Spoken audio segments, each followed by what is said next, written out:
은행 앱 화면을 응시하는 김철수의 손끝이 미세하게 떨렸다. 67세. 잔액 327만 원.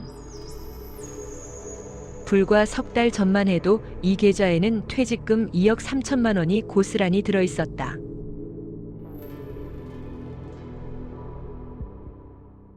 (35년) 근무한 중견기업에서 받은 마지막 보상이었다. 그리고 지금 그 돈의 98.5%가 증발했다. 핸드폰을 쥔 손에 힘이 들어갔다. 손톱이 손바닥 살을 파고들었지만 통증은 느껴지지 않았다. 오히려 그 물리적 고통이 지금 겪고 있는 정신적 공황보다 덜 고통스러웠다. 화면 속 빨간 숫자들이 눈앞에서 번졌다. 마이너스 기호 뒤에 붙은 퍼센트 수치가 너무 커서 현실감이 없었다. 마이너스 96.2%. 이런 숫자가 실제로 존재할 수 있다는 게 믿기지 않았다. 아파트 거실 소파에 앉은 채 시간 감각을 잃었다. 창밖은 어두워지고 있었다. 아내 정순이는 아직 마트 아르바이트에서 돌아오지 않았다. 다행이었다. 아니, 다행이 아니었다. 언젠가는 말해야 했다. 오늘 밤일 수도 내일 아침일 수도 있었다. 하지만 그 순간을 상상하는 것만으로도 가슴이 조여왔다. 철수는 지난 석 달을 되짚기 시작했다. 모든 것은 퇴직 다음 날부터 시작되었다. 35년간 매일 아침 7시에 일어나 출근했던 삶이 갑자기 멈췄을 때 그 공허함은 상상 이상이었다. 첫 주는 좋았다. 늦잠도 자고 TV도 보고 오후에 친구들과 소주도 마셨다. 하지만 두 번째 주가 되자 불안감이 밀려왔다. 통장에 있는 2억 3천만 원은 큰 돈이었지만 동시에 작은 돈이기도 했다. 월 200만 원씩 쓴다고 해도 10년이면 바닥났다. 국민연금은 월 87만 원. 아내의 기초연금을 합쳐도 120만 원이 채 안 됐다. 아파트 관리비만 25만 원, 통신비에 각종 공과금까지 합치면 기본 생활비로만 150만 원은 필요했다. 계산기를 두드릴 때마다 미래는 점점 더 불투명해졌다. 그때 유튜브 알고리즘이 그에게 한 영상을 추천했다. 60대 은퇴자도 할 수 있는 주식 투자, 월 300만 원 수익 만들기. 재생 버튼을 누르는 손가락에 망설임이 있었다. 평생 주식은 도박이라고 생각하며 살았다. 하지만 영상 속 강사는 설득력이 있었다. 차트를 보여주며 설명하는 패턴들이 논리적으로 보였다. 무엇보다 그의 말에는 절박한 은퇴자들이 듣고 싶어하는 단어들이 가득했다. 안정적 저위험, 꾸준한 수익, 노후 보장. 철수는 다음 날부터 투자 관련 영상을 탐독했다. 아침에 눈을 뜨면 가장 먼저 하는 일이 유튜브를 켜는 것이었다. 점심을 먹으면서도 저녁을 먹으면서도 영상을 봤다. 각종 용어들을 메모장에 적었다. 이동평균선, 볼린저 밴드, RSI, MACD. 처음에는 외계어 같았지만 점차 익숙해졌다. 아니, 익숙해졌다고 착각했다. 2주 후 철수는 증권 계좌를 개설했다. 아내에게는 말하지 않았다. 정순이는 평생 알뜰하게 살아온 사람이었다. 5천 원짜리 배추 한 포기를 사면서도 세 개 가게를 비교하는 성격이었다. 그런 아내가 2억이 넘는 돈을 주식에 넣는다는 걸 알면 결코 허락하지 않을 것이 분명했다. 하지만 철수에게는 계획이 있었다. 일단 소액으로 시작해서 수익을 내고 그 결과를 보여준 다음 아내를 설득하려 했다. 그래서 처음에는 500만 원만 입금했다. 며칠 동안 연구한 끝에 유튜버가 추천한 중소형 바이오 주식을 샀다. 임상 3상 결과 발표를 앞두고 있다는 종목이었다. 처음 이틀은 아무 일도 일어나지 않았다. 주가는 소폭 등락을 반복했다. 철수는 하루 종일 핸드폰만 들여다봤다. 1분마다 세로 고침을 눌렀다. 밥맛이 없었다. 밤에는 잠이 오지 않았다. 새벽 3시, 4시까지 해외 시장을 확인하고 관련 뉴스를 검색했다. 셋째 날 주가가 움직이기 시작했다. 시가의 3% 상승으로 출발하더니 오전 11시경 7%까지 올랐다. 철수의 심장이 미친 듯이 뛰었다. 500만 원이 535만 원이 되었다. 35만 원. 은행 정기예금 1년치 이자를 사흘 만에 번 것이었다. 손가락이 떨렸다. 이게 정말 가능한 일인가? 오후 2시 주가는 12%까지 치솟았다. 60만 원 수익. 철수는 매도 버튼 위에 손가락을 올렸다. 하지만 누르지 못했다. 유튜브 영상이 떠올랐다. 너무 일찍 파는 것이 초보자들의 가장 큰 실수라고 했다. 이 주식은 20%, 30%도 충분히 갈 수 있다고 했다. 장 마감 5분 전 주가는 8%로 내려와 있었다. 철수는 후회했다. 12%일 때 팔았어야 했다. 하지만 여전히 40만 원 수익이었다. 나쁘지 않았다. 내일 다시 오를 것이다. 다음 날 주가는 시가부터 5% 하락으로 시작했다. 철수의 얼굴에서 혈색이 빠졌다. 오전 내내 하락세는 계속됐다. 오후 1시 마이너스 11%. 철수는 패닉에 빠졌다. 손익이 마이너스로 돌아섰다. 어제까지만 해도 60만 원 수익이었는데 지금은 55만 원 손실이었다. 그의 머릿속은 복잡해졌다. 지금 팔아야 하나? 아니면 기다려야 하나? 유튜브 영상들은 상반된 조언을 했다. 어떤 영상은 손절의 중요성을 강조했고 어떤 영상은 물타기를 추천했다. 철수는 결정을 내리지 못한 채 화면만 응시했다. 장마감 마이너스 13%. 손실 65만 원. 철수는 그날 밤 한숨도 자지 못했다. 침대에 누워 천장을 바라보며 수천 가지 생각이 머릿속을 스쳤다. 내일 반등할 것이다. 아니, 더 떨어질 것이다. 지금이라도 팔아야 한다. 아니, 지금 팔면 바보다. 일주일이 지났다.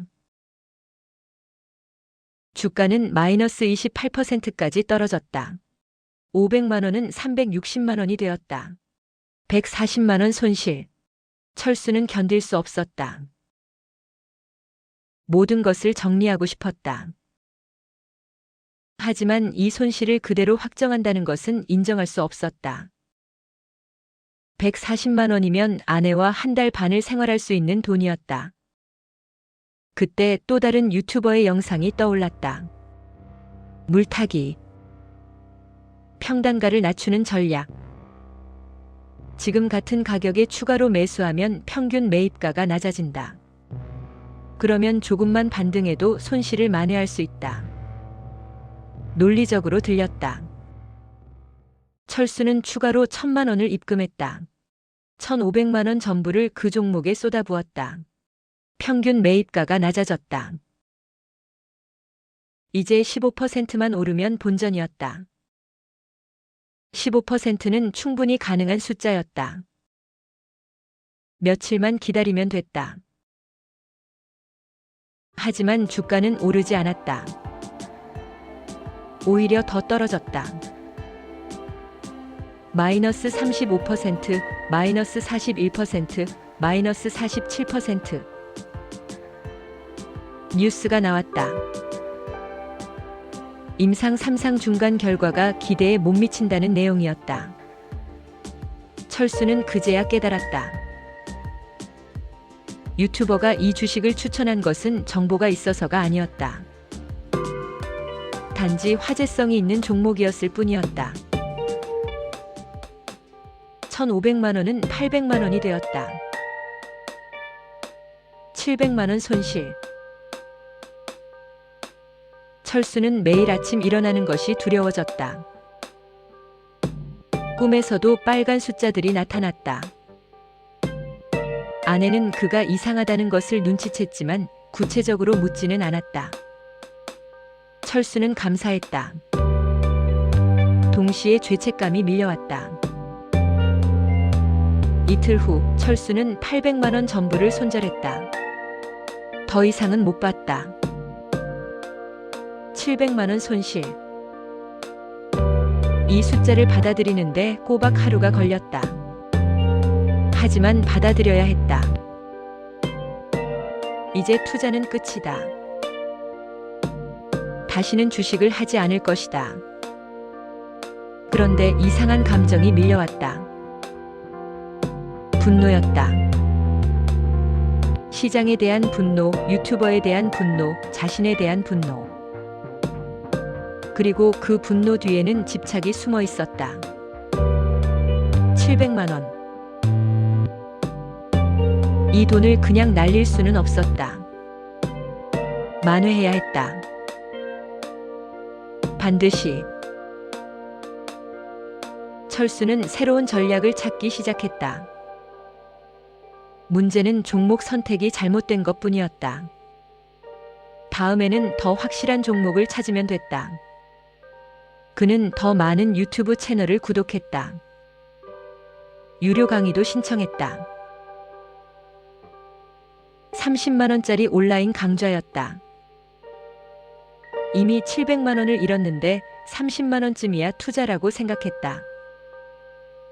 강의는 그럴듯했다.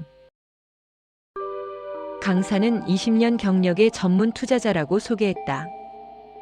그가 가르치는 것은 단순한 주식이 아니었다. 선물, 옵션 같은 파생 상품이었다. 레버리지를 활용하면 적은 돈으로도 큰 수익을 낼 수 있다고 했다. 위험하다는 경고도 있었지만 철수의 귀에는 큰 수익이라는 단어만 들렸다. 철수는 남은 퇴직금 중 3천만 원을 추가로 입금했다. 이번에는 신중했다. 강의에서 배운 대로 정확히 따라했다. 코스피 선물 매수. 레버리지 10배. 3천만 원으로 3억 원 규모의 포지션을 잡았다. 코스피가 1%만 오르면 10% 수익이었다. 300만 원. 하룻밤 사이에 가능했다. 첫날 코스피는 0.3% 상승했다. 90만 원 수익. 철수는 환희했다. 이게 진짜였다. 왜 진작 이걸 몰랐을까? 이틀째 0.5% 상승. 150만 원 추가 수익. 누적 240만 원. 700만 원 손실의 3분의 1을 이틀 만에 회복했다. 하지만 셋째 날 시장이 출렁였다. 미국 증시가 전날 폭락했다는 소식이었다. 코스피는 시가부터 1.5% 하락으로 출발했다. 철수의 계좌에는 마이너스 15%가 찍혔다. 450만 원 손실. 이틀간 번 수익이 한순간에 증발했을 뿐 아니라 원금까지 깎였다. 패닉이 몰려왔다. 하지만 강의에서는 이럴 때 침착해야 한다고 했다. 시장은 항상 반등한다. 손절하지 말고 버텨라. 철수는 이를 악물고 견뎠다. 오전 11시 마이너스 2.1%, 오후 1시 마이너스 2.5%, 오후 2시 마이너스 2.8%. 장 마감 10분 전 코스피는 마이너스 3.2%로 마감을 향해 가고 있었다. 철수의 손실은 마이너스 32%, 960만 원. 그는 결국 손절했다. 남은 돈은 2,040만 원. 사흘 만에 1,000만 원 가까이 날렸다. 그날 밤 철수는 욕실에서 조용히 울었다. 샤워기 물소리에 흐느낌이 묻혔다. 67세 남자가 타일 바닥에 주저앉아 어린아이처럼 울었다. 35년 일한 대가가 이렇게 사라지고 있었다. 하지만 더 무서운 것은 멈출 수 없다는 것이었다. 이미 1,700만 원이 넘게 날렸다. 이 돈을 그냥 잃을 수는 없었다. 포기하면 진짜 끝이었다. 하지만 계속하면 기회가 있었다. 한 번만, 딱 한 번만 제대로 된 타이밍을 잡으면 모든 것을 회복할 수 있었다. 철수는 자신에게 되뇌었다. 한 번만 더. 마지막으로 한 번만 더. 다음 날 철수는 더 공격적인 전략을 찾았다. 개별 종목 옵션. 어느 유튜버는 이것으로 한 달 만에 1,000만 원을 1억으로 만들었다고 했다. 영상 속 계좌 인증서가 보였다. 진짜였다. 불가능한 일이 아니었다. 철수는 2,000만 원 전부를 삼성전자 콜옵션에 넣었다. 만기는 2주 후. 삼성전자 주가가 현재보다 5% 오르면 옵션 가치는 3배가 됐다. 2,000만 원이 6,000만 원이 되는 것이었다. 5%는 가능한 숫자였다. 삼성전자는 변동성이 큰 주식이 아니었지만 최근 실적 발표를 앞두고 있었다. 좋은 실적이 나오면 충분히 오를 수 있었다. 일주일이 지났다. 삼성전자는 움직이지 않았다. 2% 올랐다가 1% 내렸다가를 반복했다. 하지만 옵션 가치는 시간이 지날수록 떨어졌다. 시간 가치 소멸. 강의에서 들었던 용어였다. 하지만 그때는 이론이었고 지금은 현실이었다. 만기 3일 전 삼성전자는 여전히 제자리였다. 옵션 가치는 반토막 났다. 2,000만 원은 1,000만 원이 되었다. 철수는 청산했다. 다시 1,000만 원 손실. 이제 남은 돈은 1,000만 원뿐이었다. 2억 3천만 원 중 1,000만 원. 2,700만 원을 한 달 반 만에 날렸다. 아내는 여전히 몰랐다. 아니, 모르는 척하고 있었는지도 몰랐다. 정순이는 요즘 철수를 피하는 것 같았다. 말수가 줄었고 눈을 마주치지 않았다.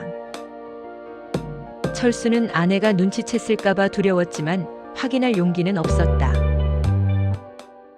1,000만 원. 이 돈으로는 아무것도 할 수 없었다. 월 200만 원씩 쓰면 5개월이면 끝이었다. 철수에게는 선택지가 없었다. 이 돈을 불려야 했다. 반드시. 철수는 더 극단적인 방법을 찾았다. 코인.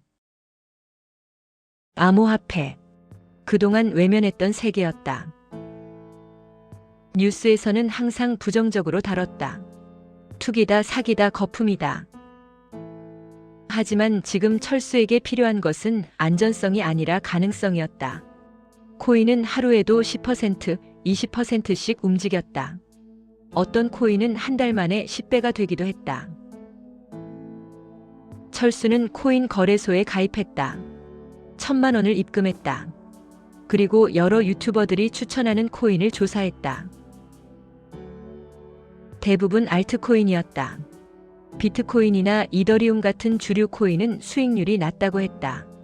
진짜 돈은 알트코인에서 난다고 했다. 철수는 한 유튜버의 말을 믿었다. 신규 상장하는 코인이 있었다.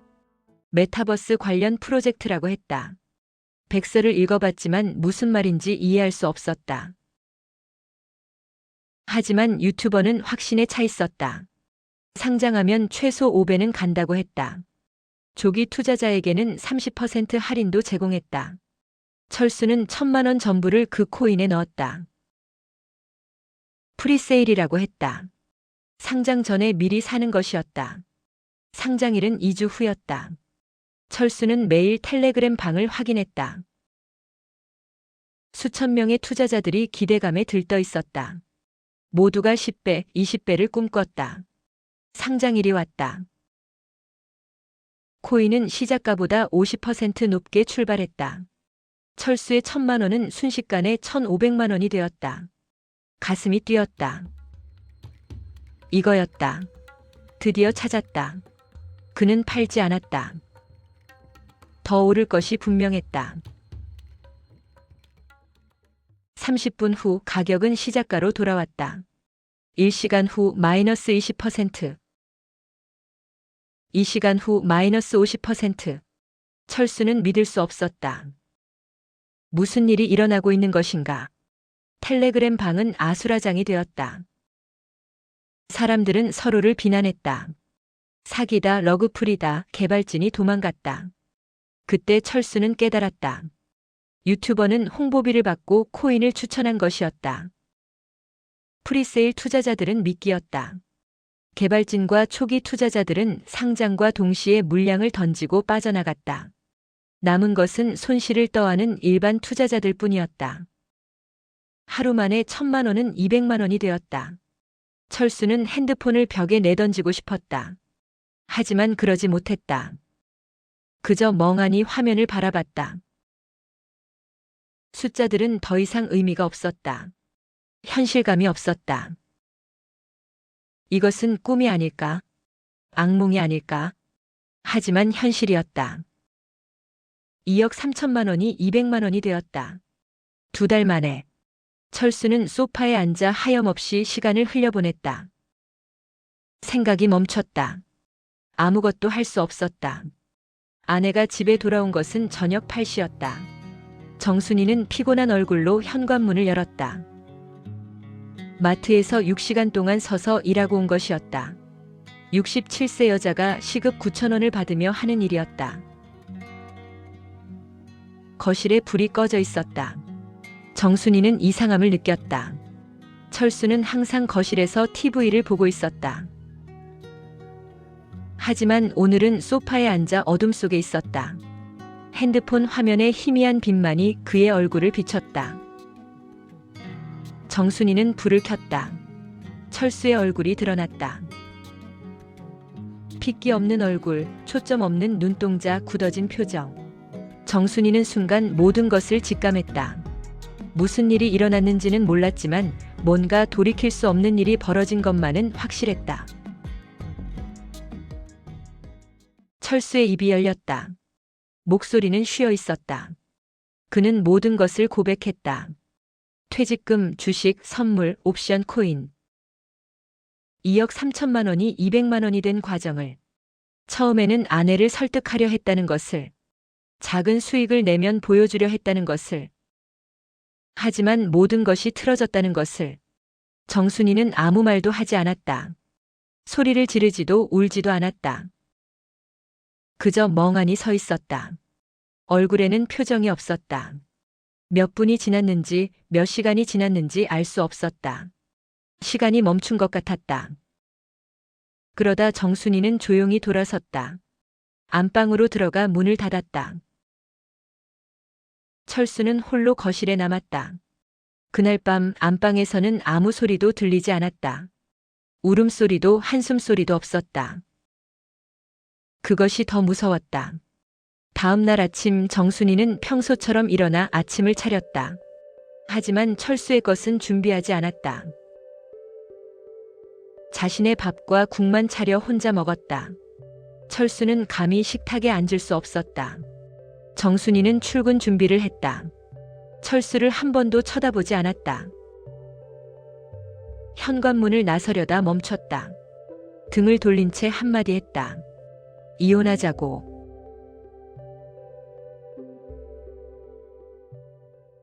목소리는 차가웠다. 감정이 없었다.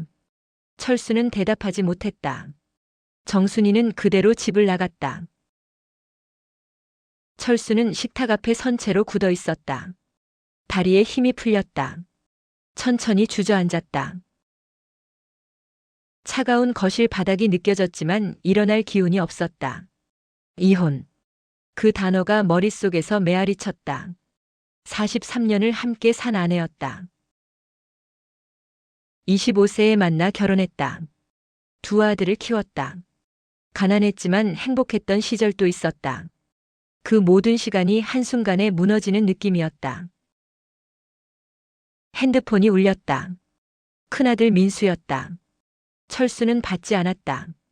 다시 울렸다. 또 받지 않았다. 세 번째 전화가 왔을 때 철수는 떨리는 손으로 전화를 받았다. 민수의 목소리는 다급했다. 엄마가 전화했다고.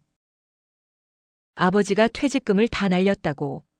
지금 당장 집에 간다고. 2시간 후 현관문이 열렸다. 민수가 들어왔다. 41세. 중소기업 과장.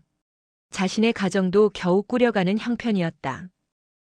그의 얼굴은 분노와 실망이 뒤섞여 있었다. 철수는 여전히 바닥에 앉아 있었다.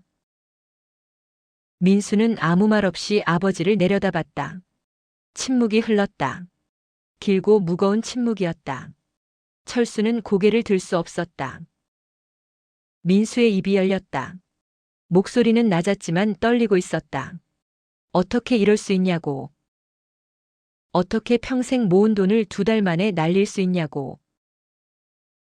민수는 계속 말했다. 자신도 힘들다고. 애 둘 키우면서 월급으로 간신히 산다고. 노후 대비는커녕 당장 다음 달 카드값도 걱정이라고. 그런데 아버지는 2억이 넘는 돈을 도박으로 날렸다고. 그것도 엄마한테 말도 없이. 철수는 변명하고 싶었다. 도박이 아니라 투자였다고. 노후를 준비하려던 것이었다고. 하지만 입이 열리지 않았다. 그 말들이 얼마나 공허한지 스스로도 알았다. 투자와 도박의 경계는 이미 오래전에 무너졌다. 그는 집착에 빠진 도박꾼이었을 뿐이었다. 민수는 한숨을 쉬었다. 더 이상 할 말이 없다는 듯 했다. 그는 돌아서서 나가려다 다시 멈췄다. 동생 민호한테는 말하지 말라고 했다. 민호는 더 힘들다고. 실직 상태라고. 이제 막 재취업 준비 중이라고. 이런 소식 들으면 무너진다고. 철수는 그제야 깨달았다. 자신이 무너뜨린 것은 돈만이 아니었다. 가족 전체를 무너뜨린 것이었다. 아내의 노후, 아들들의 심리적 안정감, 가족이라는 울타리 자체. 모든 것이 그의 선택으로 인해 흔들렸다. 민수가 떠난 후 철수는 움직일 수 없었다.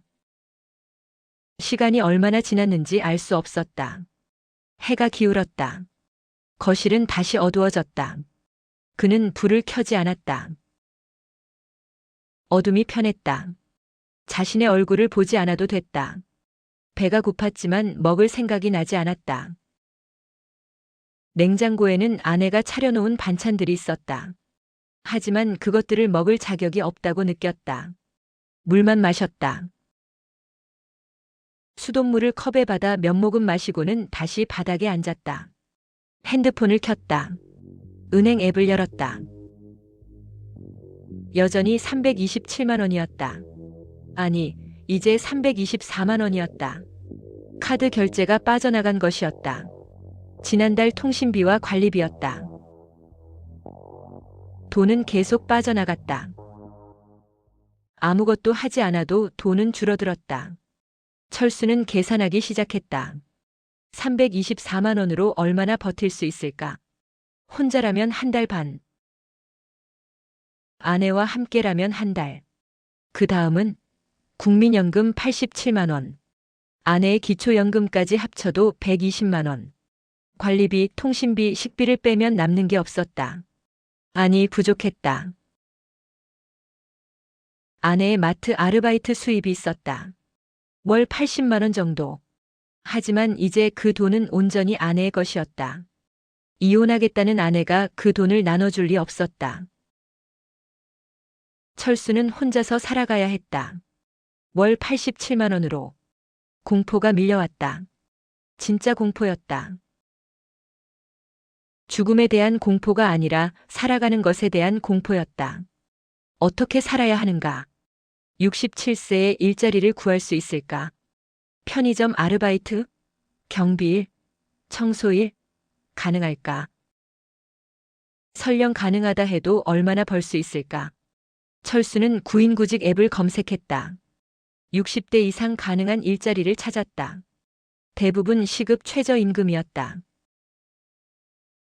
하루 8시간, 주 5일 일해도 월 180만 원 정도였다.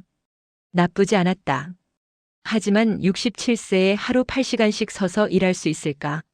무릎이 좋지 않았다. 허리도 가끔 아팠다. 그날 밤 철수는 결정을 내렸다. 일자리를 구해야 했다. 선택의 여지가 없었다. 다음 날 아침 일찍 일어났다. 씻고 면도를 했다. 거울 속 자신의 얼굴이 낯설었다. 주름이 깊어졌다. 머리는 반백이 넘었다. 눈가에는 다크서클이 짙었다. 이것이 67세 구직자의 얼굴이었다. 철수는 아파트 단지 내 관리사무소를 찾았다. 경비 일자리가 있는지 물었다. 젊은 직원은 난처한 표정을 지었다. 대기자가 많다고 했다. 명단에 이름을 올려주겠다고 했지만 기대하지 말라는 뉘앙스였다. 철수는 고개를 숙이고 나왔다. 근처 편의점을 돌았다. 세 곳을 방문했다. 모두 구인중이 아니었다. 네 번째 편의점에서 점주가 물었다. 나이가 어떻게 되냐고. 철수는 정직하게 답했다. 67세라고. 점주는 난처한 표정을 지었다. 야간 근무가 가능하냐고 물었다. 철수는 망설이다 가능하다고 답했다. 시급 9,160원. 밤 11시부터 아침 7시까지. 주 5일. 월 180만 원. 점주는 일주일 뒤에 시작할 수 있냐고 물었다. 철수는 고개를 끄덕였다. 첫 아르바이트가 정해졌다. 67세의 나이에. 일주일이 지났다. 그 사이 정순이는 집에 돌아오지 않았다. 친구 집에 머물고 있다는 문자만 보내왔다. 철수는 혼자였다. 빈집에서 혼자 라면을 끓여 먹었다. 혼자 잠들었다.